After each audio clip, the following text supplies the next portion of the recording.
Okay, what we're doing here is mental math. So basically what they want us to do is do these calculations in your head by just imagining the really easy step. For number 29, what are you imagining? You're imagining that you have to undo the -3 with a +3 and know that it'll make it go away on the left-hand side. The -3 will go away when you do +3.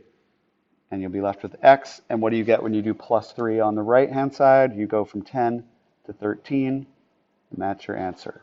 Okay?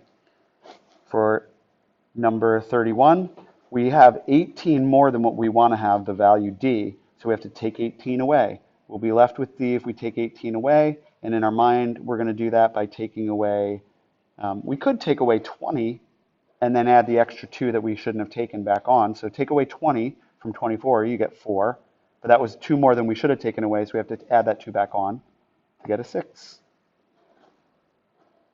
Okay? This one, m is being divided by 3. The inverse operation is times 3.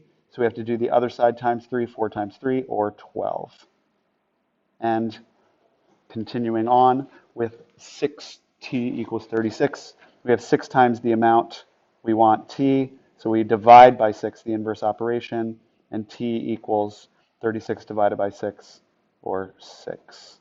And finally, 13c equals 26. How many 13s in 26? There's 2 of them, so it must have been 13 times 2. So c must equal 2. These are mental math ways of improving your calculation by just saying it's a one-step equation. I can do that step in my head. Mental